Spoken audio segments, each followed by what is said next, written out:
Justin Bieber. This is Gwen Stefani. Hi, this is Madonna. What's up, you guys? It's Nicki Minaj. Radio Afrique Santé. C'est la radio que vous aimez.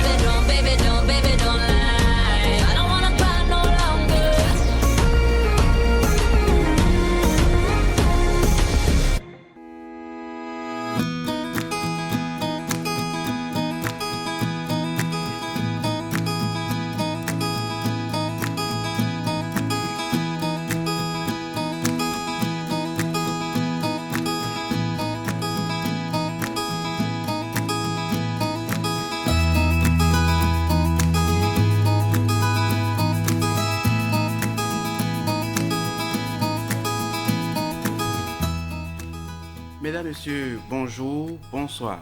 Ça dépend de quand vous nous recevez. Bienvenue dans ce numéro de Tribune Santé. Le Bénin enregistre plusieurs associations de consommateurs et depuis 2016, le gouvernement en place a instauré plusieurs réformes sur tous les plans, notamment celui de la santé.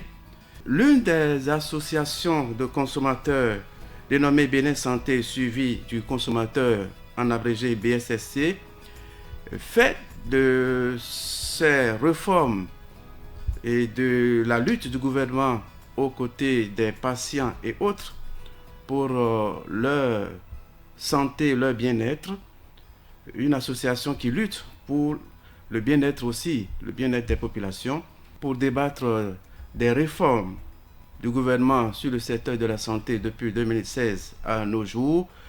Nous allons faire ce débat avec le président de l'association Bénin Santé suivi du consommateur en abrégé BSSC. Son nom, c'est Ernest Gbagidi.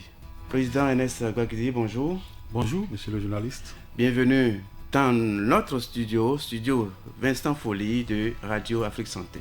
Non, c'est toujours un plaisir pour nous d'être avec vous pour partager les préoccupations des populations en lien avec ce secteur, le secteur de la santé. Merci bien. Alors, nous allons parler des réformes du gouvernement sur le secteur de la santé depuis 2016. Il y a des réformes dans tous les secteurs, mais ce qui nous intéresse ici à Radio Afrique Santé, c'est les réformes liées au secteur de la santé. Et avant tout, nous allons vous permettre de présenter votre association, votre association Bénin Santé suivi du consommateur. Oui, Bénin Santé suivi du consommateur est une organisation de défense des consommateurs qui a pour objectif de défendre, comme on l'a dit, les consommateurs béninois et de l'Afrique en matière de consommation de produits et services de qualité et à des coûts abordables. BSSC a un dispositif d'alerte qui accompagne nos dirigeants à faire respecter les normes de bonnes pratiques dans le domaine de la consommation, dans le domaine de la commercialisation, pour dire tout le respect de la conformité et la défense des droits des consommateurs en les éclairant, en les accompagnant lorsqu'ils se sentent abusés vers les instances de règlement de litige, en les sensibilisant et en agissant en amont pour que les tests des lois qui doivent être pris dans le secteur soient pris pour l'avantage et le bien-être des populations. Alors, M. Ernest Gbagidi, merci. Vous êtes donc bien situé pour débattre de cette question des réformes du gouvernement sur le secteur de la santé. Aujourd'hui, quelle appréciation faites-vous au niveau de votre association par rapport aux réformes engagées par le gouvernement depuis 2016, notamment sur le secteur de la santé? Oui, c'est vrai, nous allons essayer de vous dire nos appréhensions sur cette réforme, encore que nous sommes nous-mêmes professionnels de la santé. Et même si nous sommes dans l'activisme social, nous avons côtoyé le système sanitaire béninois, on a vu ce qui s'est passé depuis des décennies jusqu'à 2007, comme vous l'avez dit. Et on a vu ce qui a été fait en termes de réformes pour améliorer les conditions de travail, non seulement du personnel, et l'accès aux soins, pour ce qui concerne les usagers des formations sanitaires. J'ai dit avant 2016, il faut quand même avouer que le secteur de la santé était un secteur qui était très vulnérable en ce sens que il n'a pas été pris au sérieux comme on l'aurait souhaité. Vous prenez la question, par exemple, des médicaments. C'était un gros souci. Le citoyen béninois n'avait pas accès à des médicaments sécurisés, puisque les points d'offres étaient diversifiés, et les sources de provenance n'étaient pas maîtrisées, donc ce n'étaient pas des produits sûrs, ce n'étaient pas des médicaments sûrs. Les gouvernements précédents ont tout fait pour faire arrêter le système. Vous savez, le secteur des médicaments, c'est un secteur très puissant, donc les acteurs n'ont pas voulu écouter ce qu'on dit, ils n'ont pas voulu comprendre que manipuler les médicaments de cette façon, c'est exposer simplement les populations à des risques, à des nuisances sanitaires parfois irréversibles. Donc, nous avions déjà donné l'alerte pour demander aux différents gouvernants de nous aider à arrêter cette pratique. Quand vous voyez au niveau du secteur privé, il y a des formations sanitaires qui étaient installées un peu partout par des non-professionnels, animés par des personnels très peu qualifiés. Donc, les dégâts causés à ce niveau, personne n'était responsable de cela. Au niveau du secteur public, vous savez aussi que la question d'accueil, la question de traçabilité des soins posait problème. Donc, les professionnels de la santé faisaient ce qu'ils pouvaient faire. Et là aussi, ce n'était pas admissible. Donc, à partir de 2016, quand le gouvernement actuel est venu, ils ont estimé qu'il faille reprendre ce secteur-là et apporter un peu plus de garanties à nos populations. Le premier acte, c'était d'attaquer l'intrant principal de ce secteur-là. Je veux parler des médicaments. Et vous aurez constaté que aujourd'hui, même si on pourrait dire qu'on n'est pas à insécurité zéro dans le secteur, il y a quand même d'avancées. Donc, ces rayons bien identifiés qu'on appelle Adjegounlé, connus de tous, ils n'existent plus. C'est ça. Voilà. Et les vendeuses ambulantes, aujourd'hui, on ne les rencontre plus tellement. Aujourd'hui, vous allez même dans les officines pour acheter certaines molécules, on vous oppose des ordonnances. Oui. Alors, c'est une avancée. Quand vous venez au niveau des secteurs, des hôpitaux, évidemment, là aussi, il y a des informations qu'on a envoyées aux professionnels de la santé qui doivent comprendre que désormais, je ne dirais pas client, mais le patient, déjà de sa situation très précaire, quand il vient à l'hôpital, ce n'est pas le moment de le rançonner, de l'arnaquer, et il doit être sûr des soins qu'on doit lui prodiguer. Cela suppose qu'en termes d'infrastructure, l'État doit faire quelque chose. En termes de personnel, il y a quelque chose qui doit être fait. Et puis maintenant, la formation, le recyclage du personnel qui doit suivre. Et nous avons constaté effectivement que l'État, après avoir fait le point, l'état des lieux, a commencé par prendre secteur par secteur. Aujourd'hui, on peut constater, quand vous allez dans les formations sanitaires, que le rançonnement a quand même diminué un peu. Je dirais que ce n'est pas fini. Et la question d'accueil où le patient, on le prend comme on veut, je crois que ça a régressé. Il y a un point qui avait fait objet de grandes polémiques à juste titre au niveau des populations.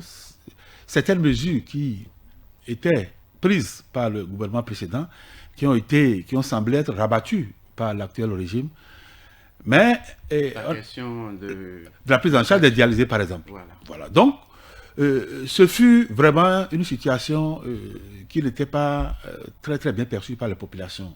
À raison, puisqu'il y avait des candidats à la dialyse en ce moment-là qui n'avaient pas pu bénéficier des soins comme il se doit. Mais l'État avait besoin de faire un point, d'évaluer ce qui se faisait, afin de savoir exactement à quel niveau on doit agir pour que les soins soient des soins administrés de manière continue et des soins sécurisés.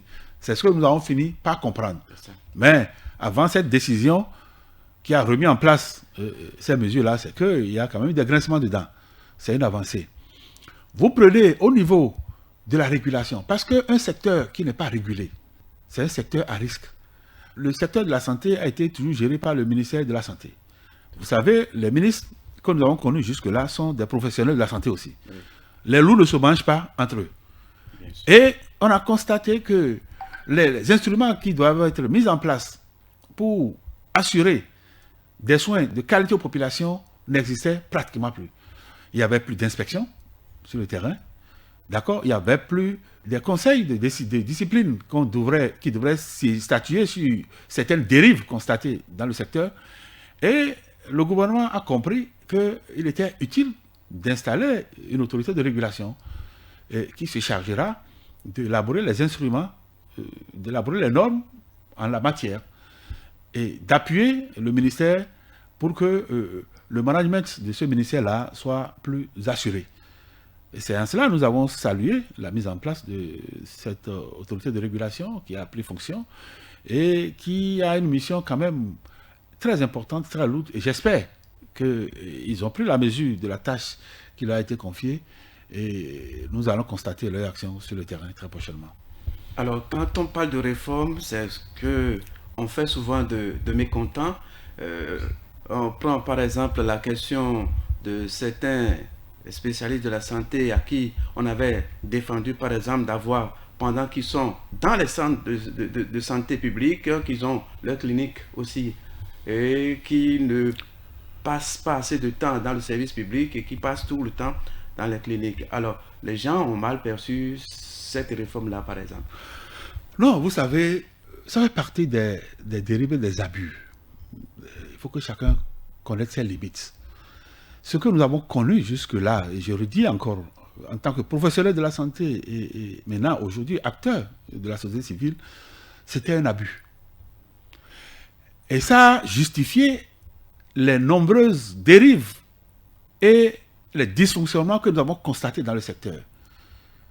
Ça a facilité certaines pratiques. Les populations ne pouvaient pas comprendre. Lorsqu'on a suspendu les grèves dans le secteur de la santé, par exemple, j'ai été syndicaliste, je suis encore syndicaliste, mais je n'ai jamais cautionné les grèves dans le secteur de la santé. Sous cette forme-là qu'on a connue. On veut manifester nos mécontentements. On peut trouver des mécanismes pour amener nos dirigeants à faire corriger certaines injustices. Ça, je ne négocie pas. Mais sacrifier les populations telles qu'on le faisait, ce n'était pas juste. Mais les mêmes professionnels de la santé qui prennent la grève comme un mobile pour exercer la pression sur le gouvernement et qui laissent mourir à la limite certaines populations, vous les retrouvez dans leurs cliniques lorsque les hôpitaux publics sont fermés.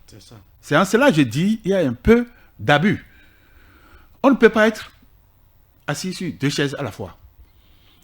Les tests de la République sont clairs. Quand vous êtes un agent recruté dans la fonction publique, vous ne pouvez pas faire encore la concurrence à votre propre secteur. Il peut y avoir des dérogations. Quand je suis un spécialiste, dans mon secteur, on n'en a pas beaucoup, l'État peut vous donner une dérogation et à une distance un peu éloignée de votre lieu de service, on peut vous permettre d'offrir encore ce service-là aux populations. Mais c'est documenté. Mais ce qui n'est pas exactement ce que nous avions connu, où médecins, infirmiers, sages-femmes, même aides-soignants, autant qu'ils sont là, ils ont parallèlement des cabinets. Alors, et dans ces cabinets, vous voyez que dans les formations sanitaires publiques, vous venez, le spécialiste que l'État a payé pour s'occuper des malades, il affiche une indisponibilité. Et dès que quelqu'un vous donne l'information sur laquelle il est dans une clinique quelque part, et si vous voulez aller là-bas, vous avez la chance de le retrouver, il est disponible. Donc, on prive le service public de ce pourquoi on est recruté, on déplace dans le privé. Deuxième chose, les tarifs pratiqués dans ces cliniques-là, qui les a fixés? C'est eux-mêmes. C'est ça. Donc, il était important qu'on clarifie cette situation. Et vous aurez constaté que dans la décision qui a été prise par l'État, on a fait fermer les cliniques pour dire, mais vous choisissez entre le privé et le public. Mais il y a certains parmi eux qui étaient dans des domaines très spécifiques, on leur a donné des dérogations. On leur a dit, vous, ceux-là, ils ne sont pas nombreux, ils ont une compétence très sensible, alors on leur permet d'agir en dehors de leur lieu de travail. Donc, l'État a pris une décision très éclairée de mon point de vue, et c'est à l'actif des populations. Et mais, lorsque le secteur privé est géré tel que c'était géré avant, les cas de décès, les cas d'échec thérapeutique et autres, qui instruit ces dossiers-là pour savoir si ce qui se fait à ce niveau est conforme à la norme prévue dans le secteur de la santé. L'État est garant de la santé des populations et c'est à bon titre qu'il prenne des mesures pour assainir le secteur et toujours pour le bonheur des usagers. Alors, quand on prend aujourd'hui la couverture sanitaire au Bénin, avant 2016 et aujourd'hui, est-ce qu'on peut dire que ça va? Vous savez, je ne suis pas de l'administration, je ne suis pas du ministère pour avoir les données factuelles sous la main. Mais quand on parle de couverture, je ne sais pas si vous voulez parler du privé et du public. Quand on veut parler du privé et du public, automatiquement on pourrait dire qu'il y a réduction parce qu'on a fait fermer des cliniques. Mais ces cliniques-là donnaient quelle qualité de soins? C'est de cela qu'il s'agit. Et quand on est dans une république organisée, on fonctionne sur la base des tests. Quand quelqu'un veut installer une structure, on ne peut pas le lui empêcher, mais il va requérir l'agrément de l'État et s'installe. Donc, je ne veux pas croiser avec la fermeture des cliniques non autorisées.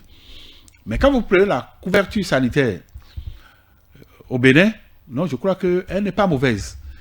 C'est à l'opérationnel qu'on pourrait voir maintenant si tous ceux dont on a besoin pour le bon fonctionnement d'une formation sanitaire s'y retrouvent. Je veux parler au niveau de l'infrastructure d'abord, et au niveau du plateau technique et du personnel. Et il faut avouer que le manque de personnel continue d'être un problème qui est évoqué. Le nombre de médecins qu'on doit avoir dans nos formations sanitaires, on ne l'a pas encore. C'est vrai qu'un effort a été fait tout récemment pour recruter les professionnels de la santé. Et à ce niveau, j'ai noté un point fort qui va dans mon secteur. Je prends des biologistes médicaux qu'on appelle les techniciens de laboratoire. C'est la toute première fois, par exemple, qu'on a recruté jusqu'à 70. Sinon, c'était entre 2, 3, et le maximum, c'était 5. Et si on est allé jusqu'à 70, c'est que l'État a mesuré l'importance, la nécessité de recruter. Et dans les autres secteurs, on en a recruté. Nous souhaiterions que cela puisse continuer. Cela puisse continuer en ce sens qu'il y a un projet en vue qui va exiger que le personnel soit vraiment professionnel et qu'il soit disposé à donner des soins de qualité avec effectivement un équipement de qualité. Pourquoi? On veut lancer l'Arche. Oui. Et je pense que dans un pays comme le nôtre, il n'y a pas meilleure mesure à prendre que de mettre en place de telles initiatives. Parce que quand vous prenez le pouvoir d'achat d'un Béninois moyen, cela ne lui permet pas véritablement d'être en face des soins d'un enfant ou bien de lui-même dans un mois, et dans ce budget-là, dans ce revenu, ce n'est pas évident. Et ce qui est constaté, ce défaut de moyens amène nos populations, les plus vulnérables d'ailleurs, à ne pas développer le réflexe d'aller à l'hôpital quand il y a un petit souci. Puisque si au moment où l'enfant commence par faire la fièvre, il n'a pas l'argent, le minimum qu'il faut, il voit ce qu'on va lui demander à l'hôpital, il ne voit pas. Et c'est quand il y a la complication, l'enfant rentre en détresse, maintenant qu'on se lève pour courir, et c'est souvent des cas pas souvent récupérables. Aujourd'hui, si l'Arche, tel que c'est dit, peut permettre aux gens d'aller à l'hôpital sans souci, sans avoir des moyens au départ, et on peut leur donner les soins de départ en attendant que le reste le suive, ça va réduire de manière considérable les cas de décès inutiles que nous avons. Et je crois que c'est une approche. Maintenant, il faut que le personnel soit en disposition de recevoir tout ce monde-là. C'est en cela que je dis, c'est bien beau de lancer, mais l'État doit vite faire en mettant aux normes nos formations sanitaires, que ce soit en infrastructure, en équipement, je veux parler du plateau technique et le personnel, pour que ceux-là soient toujours disposés à recevoir les patients. Sinon, le risque, c'est que très rapidement, il peut y avoir une congestion et les populations diront, mais on nous a dit qu'il y a la possibilité de bénéficier de soins gratuits, il y a la possibilité d'avoir tel avantage, on y va, voilà ce qui se passe. Si c'est ça, c'est inutile d'y aller. C'est ça. Alors, le gouvernement a construit le plus grand hôpital, si on peut s'exprimer ainsi, à Calavi. On a posé souvent, c'est vrai que le gouvernement a commencé par recruter des spécialistes en santé. Alors, est-ce que cela ne va pas poser problème? Est-ce que les mêmes causes ne vont pas produire les mêmes effets quand cet hôpital serait construit et que le personnel, la gestion qu'on observe aujourd'hui, puisqu'il y a toujours des brebis galeuses qui sont réticentes par rapport à ces réformes-là. Alors, quelles dispositions le gouvernement peut prendre? Par exemple, on dit que cet hôpital va permettre aussi d'arrêter un peu les évacuations sanitaires.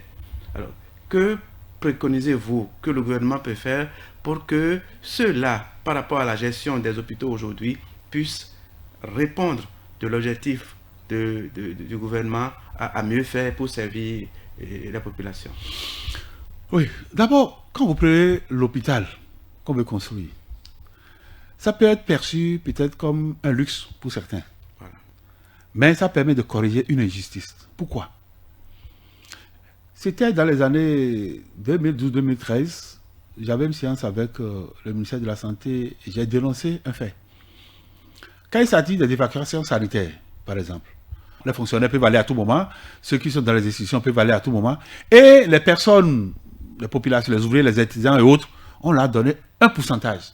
Et quand on atteint ce niveau, tout candidat à une évacuation est bloqué systématiquement. Vous voyez cette injustice. Les autres étaient déjà des salariés. Ceux qui sont dans les institutions ont de gros salaires, ont des avantages. Et c'est à eux qu'on accorde cette possibilité-là d'être évacués. Ceux à qui l'État n'a pas trouvé d'emploi, n'a pas trouvé un ressort, on les limite dans un quota. Et dès qu'on atteint ce seuil, vous pouvez être en train de mourir, il n'y a pas de possibilité de vous envoyer. Et on a souvent pensé aux maladies endémiques, le paludisme, les maladies respiratoires et d'autres, que nos partenaires nous aident, nous accompagnent à régler. Mais dans ces communautés-là, ceux qui ont des maladies, qui ont besoin d'être évacués pour être mieux pris en charge, personne ne s'occupait d'eux.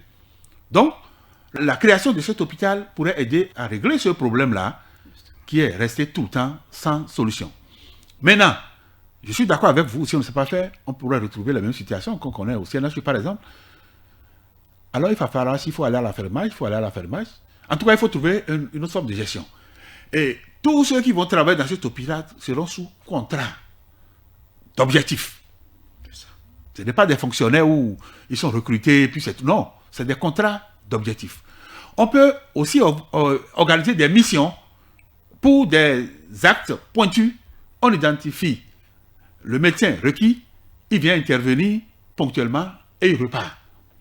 Si on met en place un mécanisme du genre, ça doit pouvoir aller de mon point de vue.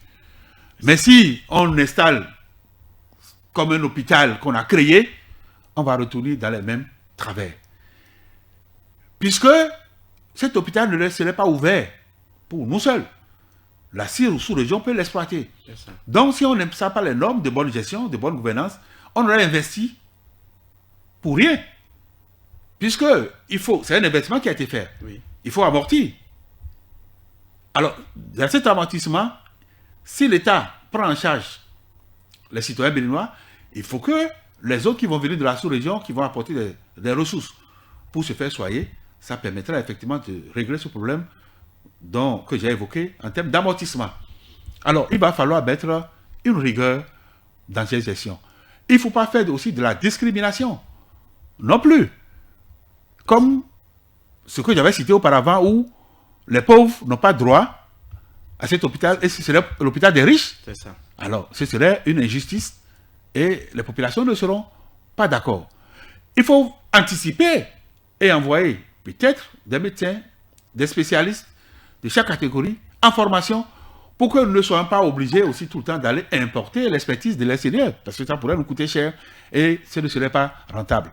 Donc, moi, je crois que si on peut mettre en ces garde-fous très tôt, ce n'est pas à l'opérationnel qu'il faut arrêter, non, mais dès le début, on met en place et quelqu'un veut contracter, il connaît les conditions, il s'y engage et on n'aura plus à débattre de ça après. Alors, Monsieur Ernest Ouaguidi, vous semblez bien apprécier les réformes du gouvernement. Est-ce qu'au niveau de votre association, il n'y a pas des choses à reprocher au gouvernement par rapport à ces réformes-là? Ah non, vous avez bien dit, je semble. Il y a ce semblant-là, pourquoi? Parce que ce que nous avions vécu auparavant, Oui. avec les réformes qui sont engagées aujourd'hui, nous avions à un moment donné l'obligation d'attendre de voir l'opérationnalisation de cette réforme avant de nous prononcer. C'est en cela, c'est pourquoi on a l'impression que nous achetons tout. Non, pas du tout. Il y a des biens, il y a plein de biens. Nous continuons à travailler sur ces biens-là. Je ne peux pas dire que les populations sont déjà contentes et puis la question d'accueil, de renseignement, c'est parti totalement. Non, pas du tout. Je ne dirais pas qu'au niveau du personnel, tout est déjà rose et on leur a donné les conditions qu'il faut. Non, pas du tout. Ce n'est pas de cela qu'il s'agit. C'est en cela que je vous dis, un effort se fait. Mais quand quelqu'un aborde des questions que vous aviez évoquées, attendez qu'il évolue un peu avant de commencer par vous prononcer. Vous voyez par exemple cet hôpital, s'il n'est pas installé et s'il ne démarre pas ses activités, je ne pourrais pas faire des jugements de valeur. C'est ça. C'est pourquoi je dis aussi, ce qui se fait à l'intérieur, il y a des choses, il y a des actes, des décisions que le gouvernement a eu à prendre. Et tout de suite, qui ont perturbé le système. Mais nous attendons, nous observons que ces réformes, on ne peut pas me dire de critiquer l'arche, par exemple. Et je vous ai dit que le fait d'avoir suspendu l'avantage accordé aux dialysés à un moment donné, Oui. c'était un problème. C'était un problème et je peux vous dire que moi-même qui vous parle, j'ai perdu un proche dans cette affaire-là parce qu'on ne lui a pas permis de bénéficier de la dialyse et cette personne est décédée. Donc je ne peux pas être content.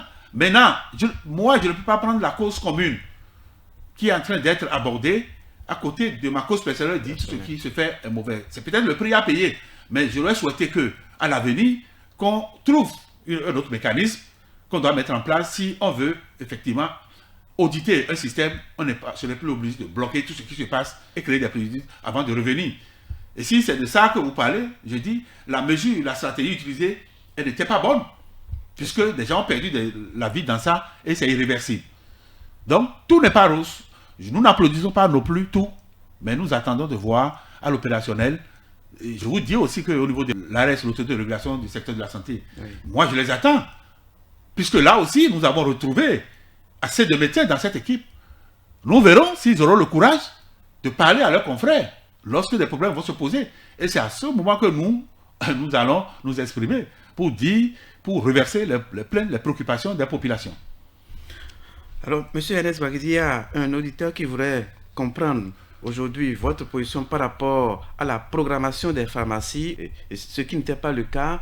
Il y a des pharmacies de garde, des fois vous avez l'urgence, vous allez vers une pharmacie proche de chez vous, mais on dit cette pharmacie n'est pas de garde, il faut aller ailleurs.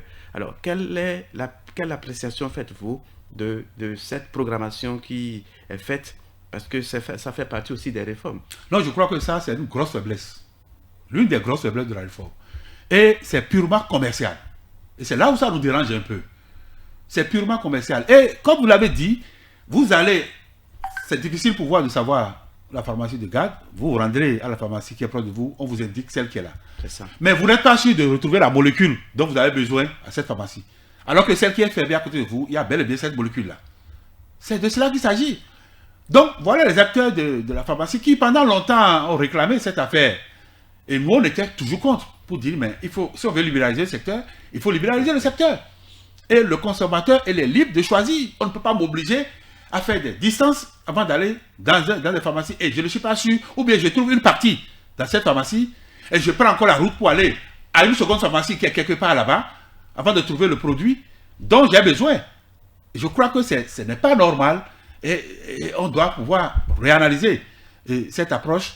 Mais je dis une fois encore, ça n'a rien de technique, mais c'est purement commercial. Je ne sais pas pourquoi l'autorité a accepté cette requête des pharmaciens, mais nous continuons d'attirer leur attention sur le tort qui est causé à l'usager, qui est obligé de parcourir beaucoup d'officines pour acheter, pour régler, répondre à une ordonnance qui a été prescrite par un médecin, pendant que son patient attend les soins dans le lit d'hôpital. Et ce préjudice-là, les gens ne mesurent pas, ils ne voient que leur activité qui doit leur prospérer. Je dis, c'est pas normal. C'est ça. Alors, M. Ernest Bagidi, c'est la fin d'année. Nous allons aussi profiter pour aborder d'autres aspects. Fin d'année, c'est la période par excellence où les produits circulent énormément sur nos marchés, dans les supermarchés et autres. Des produits dont les qualités ne sont pas forcément acceptées. Des produits de qualité douteuse. Il y a la promotion, il y a les liquidations. Aujourd'hui, qu'est-ce que vous pensez de ce qui se passe souvent en fin d'année où on laisse tout aller, des produits frelatés? La dernière fois même, dans les départements du Mono et Koufo, on est allé arrêter des gens qui font la promotion des boissons frelatées et autres.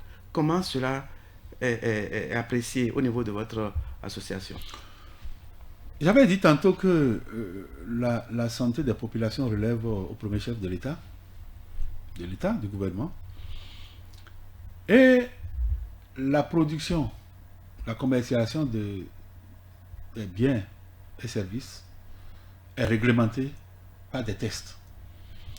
Quand vous voulez intervenir dans l'agro-industrie, même si c'est une petite unité, il y a une démarche à faire.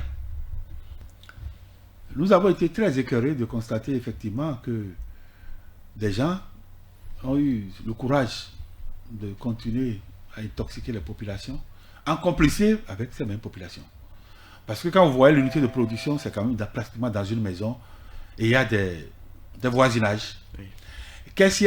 Comment on a pu convaincre ceux-là, ils se sont tus et les activités ont pris d'ampleur jusqu'à ce niveau. Nos élus locaux, le chef quartier, le chef d'arrondissement, le maire, ils étaient où? Tous ceux-là doivent être interpellés. Parce que c'est eux qui doivent protéger les populations à ce niveau-là. Maintenant, la surveillance du marché de manière globale, comment elle est organisée? Et moi, je dis qu'à ce niveau-là, il y a encore beaucoup de choses à faire. Et le ministère du Commerce et la sécurité, il y a assez de faiblesses. Imaginez que cela ne pourra plus être épinglé en ce moment-là. Aujourd'hui, ces produits auraient déjà inondé le marché. Mais Dieu sait s'il n'y a pas d'autres points de production qui sont en train d'inonder le marché. Donc, le marché n'est pas protégé. Le consommateur béninois n'est pas en sécurité. Et là, il a besoin d'être informé, d'être sensibilisé. Et c'est l'action de nous tous. Ce que vous dites là dépasse la force d'une association de consommateurs. Parce que pour toucher la population, pour faire les constats, il faut se déplacer. Oui. Il faut avoir une équipe.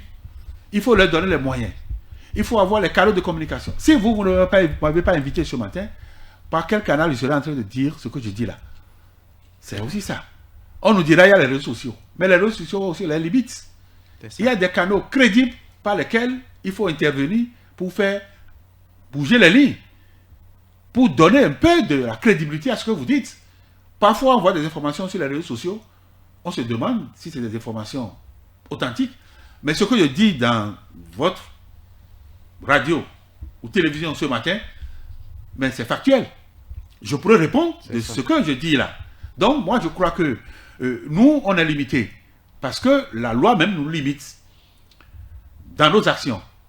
Même quand nous faisons des constats, nous avons l'obligation de remonter l'information à des structures compétentes qui vont agir. Et si ces structures-là n'agissent pas de manière spontanée, vous convenez avec moi que nous ne pourrons pas être efficaces. Justement. Donc c'est du rôle de l'État de faire ce travail-là et de punir sévèrement et d'amener chaque acteur devant ses responsabilités. Ils sont déjà sur le terrain. Quand il s'agit des actions politiques, vous les voyez, ça bouge, ça bouge. Mais le CA, le maire, il n'a pas compris que si on constate ces gens de marée sur son territoire, c'est lui qui doit en répondre au premier chef. Justement. Alors, d'aucuns pensent qu'au Bénin, il n'y a plus l'éducation à la santé. J'ai lu tout à l'heure, un peu partout, dans votre studio, radioafriquesanté.com. Ça m'a fait beaucoup plaisir. Merci.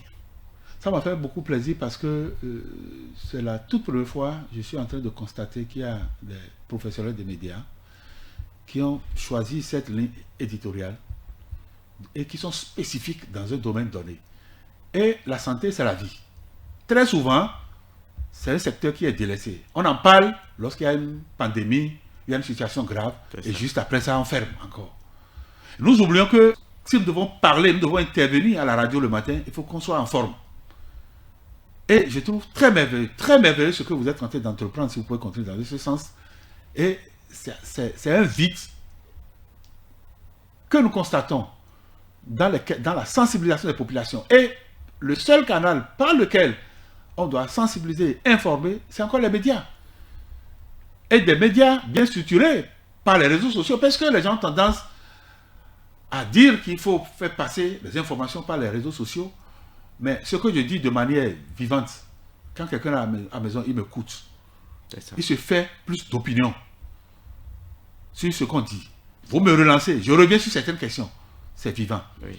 Les programmes dans nos écoles, il peut y avoir des émissions que vous allez animer et qui vont vraiment toucher les petits-enfants qui ont un rôle à jouer sur le changement de comportement dans le domaine.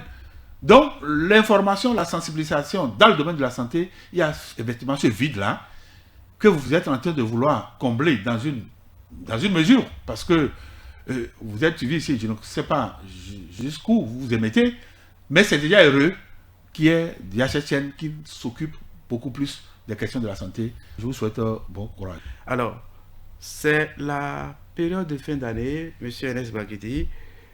Nous vous permettons de présenter vos vœux. À qui le droit? Alors, je vais commencer par un souhait que les consommateurs puissent être plus éclairés dans le choix des produits qu'ils vont utiliser en cette période de fête, ceci pour leur santé, parce que je ne peux pas leur dire souhaiter une bonne santé si en amont, ils vont choisir des produits à risque.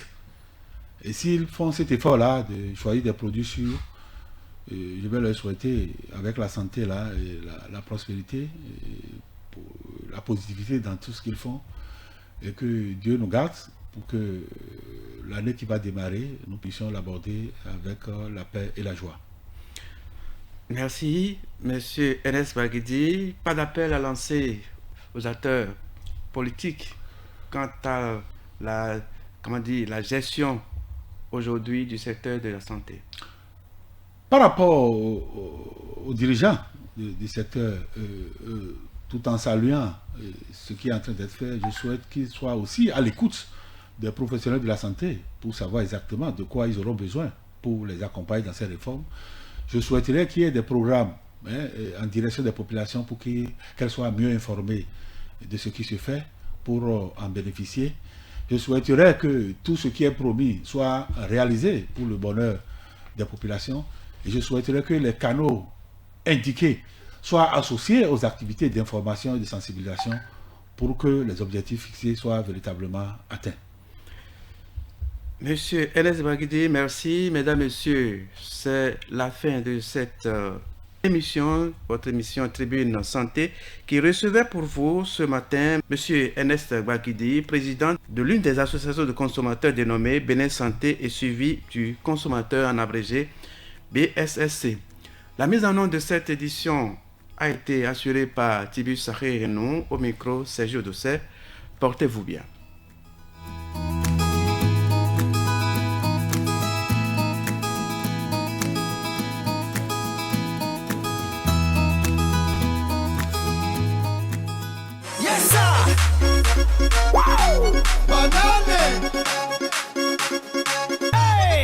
Salut, moi c'est Tibur Sarkhekerenou, technicien à Radio Afrique Santé. Vous savez, celui dont on entend tout le temps le nom mais qu'on ne voit jamais, c'est moi. Donc passez de très belles fêtes de fin d'année, Merry Christmas et Happy New Year. Et surtout restez câblés sur votre Radio Santé pour plus d'astuces santé. Ciao.